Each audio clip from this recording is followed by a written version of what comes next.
There's a mahogany podium at the Supreme Court of the United States.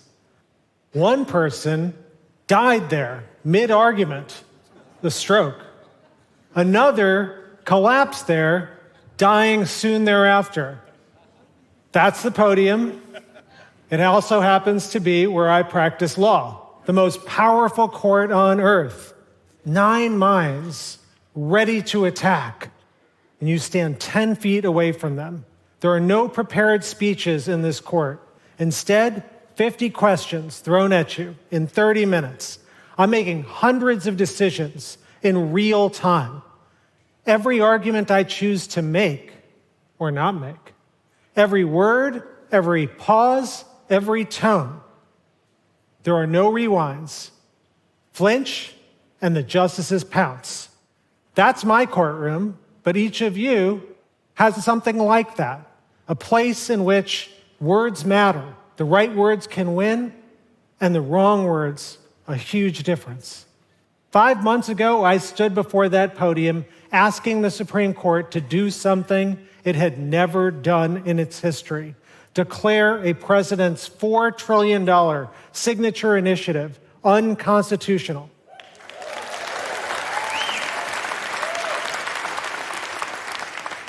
And I had a secret.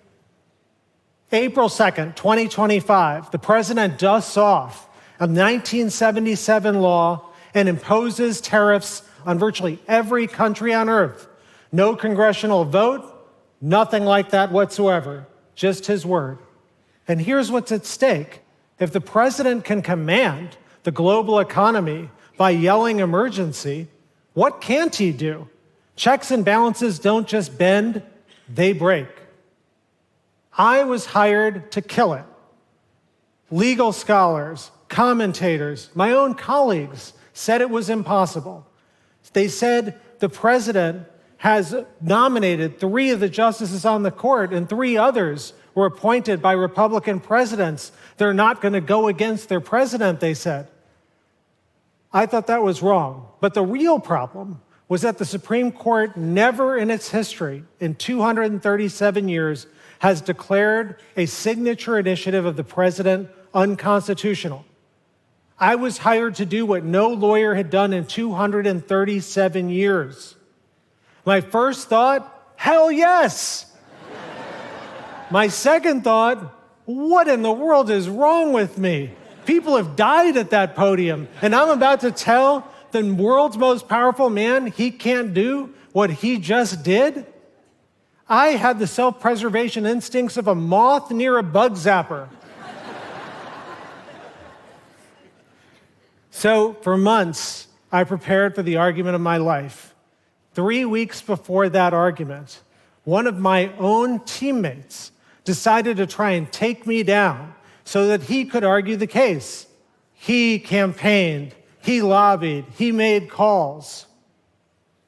Just a few days before the argument, about 2 weeks, the Washington Post runs an editorial somehow. And I'm going to read this to you word for word. Strategic mistake. I read it over breakfast. Look, I don't begrudge the guy. I mean, whatever. I had more important things to do because I wasn't replaced. Up I walked to that mahogany podium, and I won. The president's tariffs declared unconstitutional. Okay, look, I know how this sounds. Lawyer wins, big case, gets a fancy TED Talk invitation, talks for 14 minutes about how great he is. I've seen that guy at dinner parties. Nobody stays for dessert. So that's not what this is. This is the behind-the-scenes story of 4 teachers that helped me connect. And it's also about one secret that I've never told anyone about when I walked out of that courtroom. First connection I needed was with myself. I was terrified of blowing the case, and that Washington Post editorial didn't help matters. A month before the argument, I met Ben. Ben coaches sports legends, Andre Agassi, Olympians, and the like. His whole thing is about game day, that moment when everything you've been preparing for either shows up or it doesn't. Ben's first question to me, what are you afraid of? Now look, at that point I argued 52 cases. I'd saved the Voting Rights Act. I'd struck down the Guantanamo military tribunals. But Ben forced me to admit a truth I'd buried from myself. Every time I walked into the court, I looked at those portraits on the walls and thought, they don't look like me. I don't belong here. Imposter syndrome doesn't care about how many cases you won. It cares about only your doubts. Ben didn't dismiss this. He worked with it. He had me write down 5 adjectives and visualize them every day before a pretend court. About 18 hours before the argument, Ben says to me, he calls and says, how are you feeling? And I say, honestly, I'm terrified. I got to do a great job. I've got to remember 500 things. I've got to deliver an argument for history. Ben says, change the vowel. Use an E instead of an O. He says, what do you get to do? And instantly it pours out of me. I get to defend the Constitution of the United States. I get to, the son of immigrants, remind the country of what it's about. I get to defend my parents' vision of America.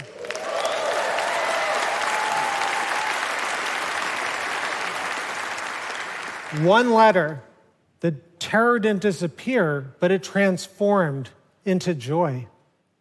So was Ben the secret, an elite sports coach who teaches people about mindset? No, but he got me ready. The second thing I needed was connection to information at scale. I assembled the most relentless legal team in the country.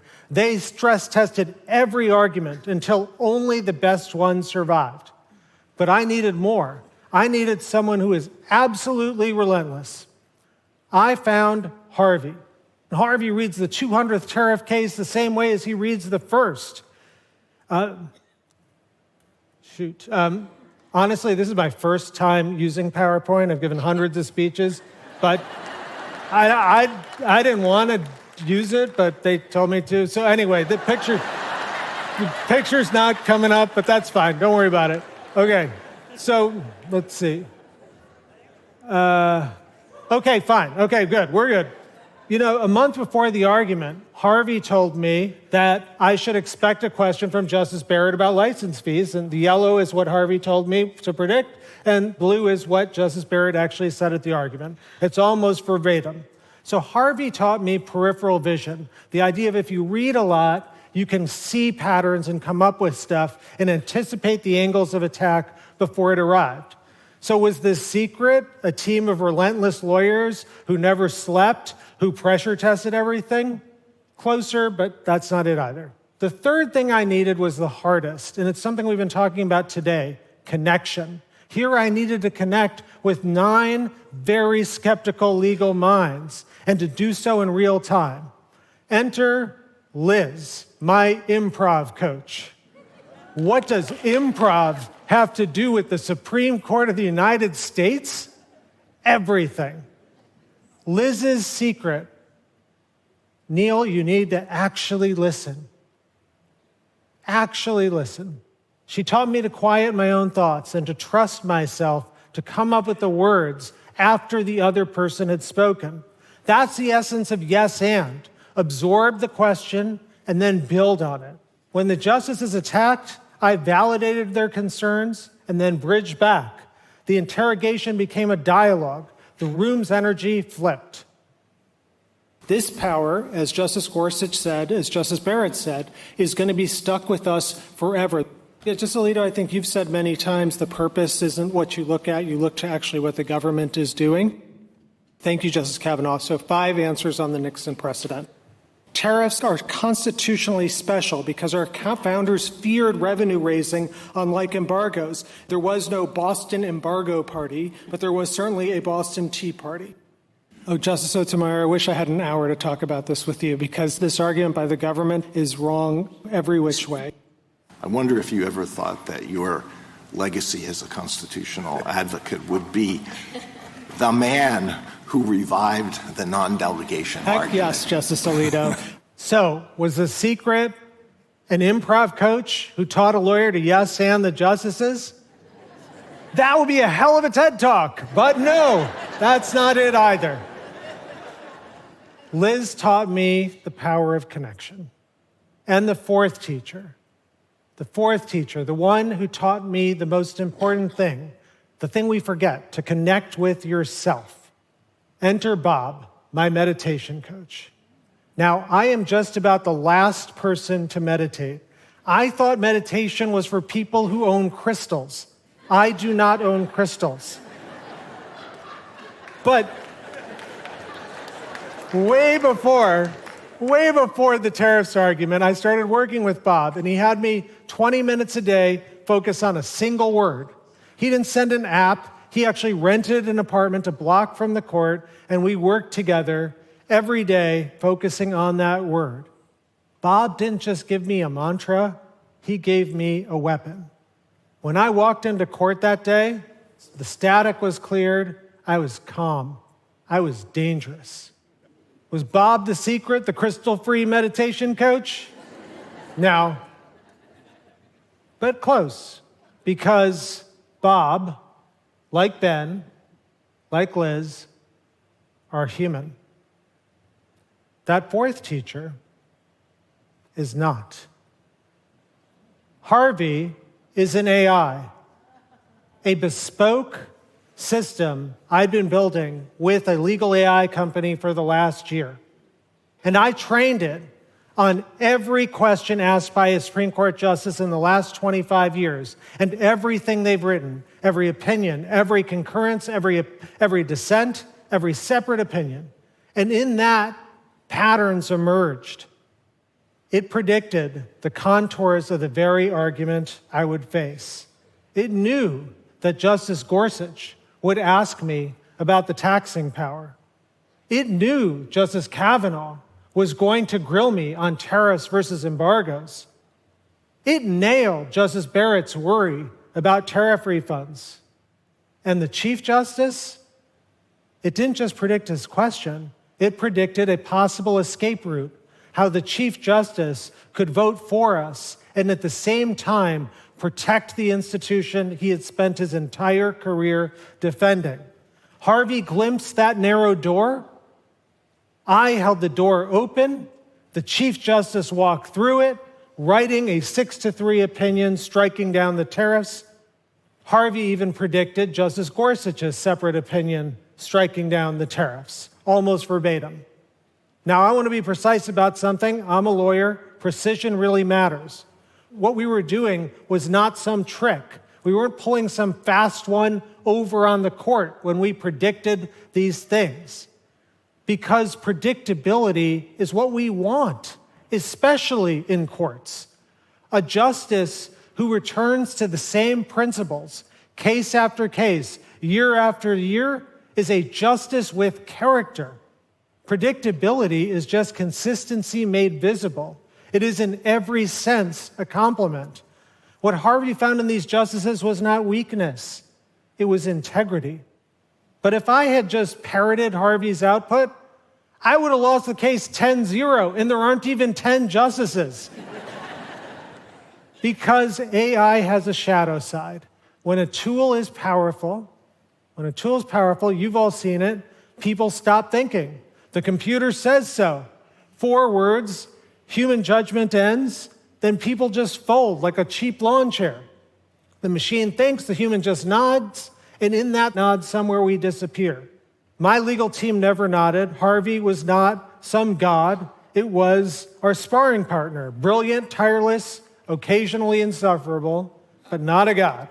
Harvey asked the questions, we found the answer. Now, this is bigger than just law. It's about all of us. For centuries, the expert was the person who read the most, who remembered the most, who'd seen the most. The seasoned doctor, the experienced lawyer, their edge was accumulated knowledge. AI is making that edge nearly worthless. Not because humans no longer matter, but because that particular advantage, pattern recognition across vast data and breadth of knowledge, is now available to anyone. AI can analyze, AI can predict, but the one thing AI can't do is the thing that actually won that argument. Connect. That's the last irreplaceable human skill. Persuade one person to change their mind by appealing to something beneath the surface. Adjust not just the argument, but the delivery, the pause, the tone, the look that says, I hear you, and here is my answer. You know, at one moment in the argument, Justice Barrett asked a question that Harvey hadn't predicted. And I remember it felt like she and I were the only two people in that marble and mahogany room. And in the half second before I answered, I did something no algorithm can do. I looked at her. I really looked. I wanted to understand her worry. And I answered the worry. That lesson is true for all of us. You don't just got to do it, you get to do it in an interview, in a negotiation, in a conversation that could save a marriage or end one. Any place in which you need to reach another human and actually connect. The question AI poses to every one of us is not, will you be replaced? The question is, what is the irreducibly human thing that you do? Go deeper into it. Not to survive AI, but to come home to yourself. That's where your edge lives. So, Ben taught me to reframe. Harvey gave me foresight. Liz taught me to listen. And Bob taught me stillness.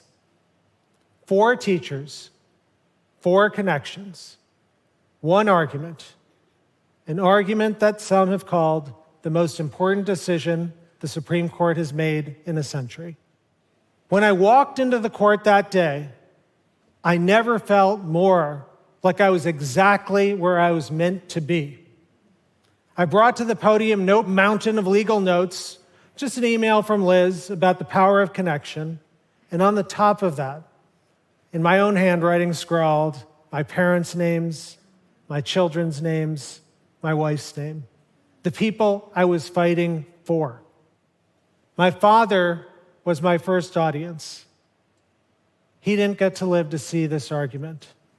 But as I walked out of the courtroom afterwards, past those marble walls, past the portraits of people who didn't look like me, I got a text on my phone, an email from Ben.